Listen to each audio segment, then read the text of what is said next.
नमस्ते दोस्तों। क्या आपके साथ भी ऐसा होता है? आप घंटों तक किताबें लेकर बैठे रहते हैं, पन्ने पलटते हैं, पर जब एग्जाम का दिन आता है तो सब कुछ दिमाग से गायब हो जाता है। आप मेहनत तो बहुत करते हैं, लेकिन रिजल्ट वैसा नहीं मिलता जैसा आप चाहते हैं। आपको लगता है कि शायद आप में ही कोई कमी है। लेकिन रुकिए, कमी आप में नहीं, आपके पढ़ने के तरीके में हो सकती है। आज हम बात करेंगे पढ़ाई के उन तरीकों के बारे में जिन्हें मनोविज्ञान यानी साइकोलॉजी भी सही मानती है। ये तरीके ना सिर्फ आपके मार्क्स सुधारेंगे, बल्कि पढ़ाई को एक बोझ से बदलकर एक मजेदार सफर बना देंगे। पढ़ाई में होने वाली आम गलतियां। सबसे पहले आइए उन गलतियों को समझते हैं जो हमने से ज्यादातर लोग करते हैं। गलती नंबर 1, रटना यानी रोट मेमोराइजेशन। साइकोलॉजी कहती है कि जब हम किसी चीज को बिना समझे सिर्फ रटते हैं तो वो जानकारी हमारे दिमाग की शॉर्ट टर्म मेमोरी में ही रह जाती है। जैसे ही एग्जाम खत्म होता है हम सब कुछ भूल जाते हैं। ये तरीका समझने की प्रक्रिया को मार देता है। गलती नंबर 2, मैराथन स्टडी सेशन। क्या आप भी 4-5 घंटे लगातार पढ़ते हैं? ये एक बहुत बड़ी गलती है। हमारा दिमाग एक मांसपेशी की तरह है जो लगातार काम करने से थक जाता है। कुछ समय बाद दिमाग नई जानकारी लेना बंद कर देता है और आपका सारा समय बर्बाद हो जाता है। गलती नंबर 3, पैसिव लर्निंग। सिर्फ किताब को पढ़ना या वीडियो लेक्चर को सुनना पैसिव लर्निंग है। इसमें आपका दिमाग ज्यादा एक्टिव नहीं होता। आप जानकारी के केवल एक रिसीवर होते हैं, प्रोसेसर नहीं। इसलिए ये जानकारी ज्यादा देर तक याद नहीं रहती। तो फिर पढ़ाई का सही वैज्ञानिक तरीका क्या है? चलिए जानते हैं वो 5 शक्तिशाली तरीके जो आपकी सीखने की क्षमता को कई गुना बढ़ा देंगे। बेहतर सीखने के 5 वैज्ञानिक तरीके। 1, एक्टिव रिकॉल। ये सबसे शक्तिशाली तरीका है। इसका मतलब है पढ़ी हुई जानकारी को दिमाग से वापस बाहर निकालना। ये क्या है? किसी टॉपिक को पढ़ने के बाद किताब बंद कर दीजिए और खुद से सवाल पूछिए। उस टॉपिक को अपने शब्दों में समझाने की कोशिश कीजिए। ये सिर्फ रिवीजन नहीं, बल्कि दिमाग की एक कसरत है। क्यों काम करता है? साइकोलॉजी में इसे टेस्टिंग इफेक्ट कहते हैं। जब हम जानकारी को याद करने के लिए दिमाग पर जोर डालते हैं तो हमारे दिमाग में उस जानकारी से जुड़े न्यूरल पाथवे यानी रास्ते मजबूत होते हैं। इससे वो जानकारी लॉन्ग टर्म मेमोरी में चली जाती है।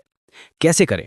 फ्लैश कार्ड्स का इस्तेमाल करें। पढ़े हुए चैप्टर पर खुद से सवाल बनाकर उनके जवाब लिखें या किसी दोस्त को वो टॉपिक समझाएं। 2, स्पेस्ड रेपिटेशन। क्या आप जानते हैं कि हम पढ़ने के 1 घंटे बाद 50% से ज्यादा भूल जाते हैं? इसे फॉरगेटिंग कर्व कहते हैं।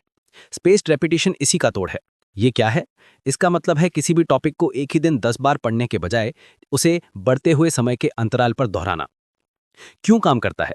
जब हम किसी जानकारी को ठीक उस समय दोहराते हैं जब हम उसे भूलने वाले होते हैं, तो हमारा दिमाग उसे एक जरूरी सिग्नल समझता है और उसे लंबे समय तक याद रखता है। कैसे करें?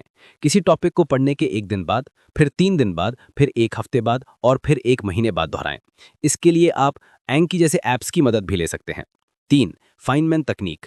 महान भौतिक विज्ञानी रिचर्ड फाइनमैन द्वारा बनाई गई ये तकनीक किसी भी मुश्किल कॉन्सेप्ट को आसान बनाने के लिए जादू की तरह काम करती है। ये क्या है?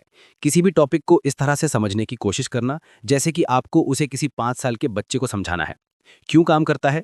जब आप किसी कॉन्सेप्ट को सरल भाषा में समझाने की कोशिश करते हैं तो आपका दिमाग उस पर गहराई से सोचता है। आपको खुद पता चल जाता है कि आप उस टॉपिक को कहां कहां ठीक से नहीं समझे हैं। ये आपके ज्ञान में मौजूद कमियों को उजागर करता है। कैसे करें? एक कॉन्सेप्ट चुनें, उसे एक कागज पर सरल से सरल भाषा में लिखें। जहां भी आप अटके या मुश्किल शब्दों का इस्तेमाल करें, उस हिस्से को दोबारा पढ़ें और समझें। अपनी एक्सप्लेनेशन को और सरल बनाएं। जब तक आप इसे आसानी से नहीं समझा पाते, तब तक कोशिश करते रहें। 4, इंटरलीविंग। ये तरीका थोड़ा अलग है पर बेहद असरदार है। ये क्या है? एक ही सब्जेक्ट को घंटों तक पढ़ने के बजाय अलग अलग सब्जेक्ट्स को मिक्स करके पढ़ना। क्यों काम करता है? जब आप विषयों को बदलते हैं तो आपका दिमाग ज्यादा एक्टिव रहता है। ये दिमाग को अलग अलग तरह की समस्याओं के बीच संबंध बनाने और अंतर करने में मदद करता है। इससे आपकी प्रॉब्लम सॉल्विंग स्किल्स बेहतर होती हैं। कैसे करें? अगर आप 3 घंटे पढ़ने वाले हैं तो 1 घंटा मैथ्स, फिर 1 घंटा साइंस और फिर 1 घंटा इतिहास पढ़ें। एक ही सब्जेक्ट पर घंटों तक अटके ना रहें। 5, पोमोडोरो तकनीक। ये पढ़ाई के साथ साथ टाइम मैनेजमेंट की एक बेहतरीन तकनीक है। ये क्या है? अपने काम को 25-25 मिनट के छोटे छोटे हिस्सों में बांटना। हर 25 मिनट के फोकस वाले काम के बाद 5 मिनट का ब्रेक लेना। क्यों काम करता है? यह तकनीक टाल मटोल या प्रोक्रेस्टिनेशन को खत्म करती है, क्योंकि 25 मिनट काम करना आसान लगता है। छोटे छोटे ब्रेक आपके दिमाग को तरोताजा कर देते हैं, जिससे आपकी एकाग्रता बनी रहती है और थकान नहीं होती। कैसे करें? एक काम चुनें, 25 मिनट का टाइमर लगाएं और बिना किसी डिस्ट्रैक्शन के काम करें। टाइमर बजने पर 5 मिनट का ब्रेक लें। ऐसे 4 सेशन के बाद एक लंबा 15 से 20 मिनट का ब्रेक लें। तो दोस्तों, याद रखिए, सफल होने का राज ज्यादा घंटे पढ़ना नहीं, बल्कि सही तरीके से पढ़ना है। पढ़ाई एक सजा नहीं, बल्कि खुद को बेहतर बनाने का एक मौका है। Active recall, space repetition, Feynman तकनीक, इंटरलीविंग और पोमोडोरो तकनीक को अपनी आदत बनाइए। आप देखेंगे कि ना सिर्फ आपके नंबर सुधरेंगे, बल्कि आपको सीखने की इस प्रक्रिया से प्यार हो जाएगा। क्योंकि जब आप सीखते हैं तो आप आगे बढ़ते हैं।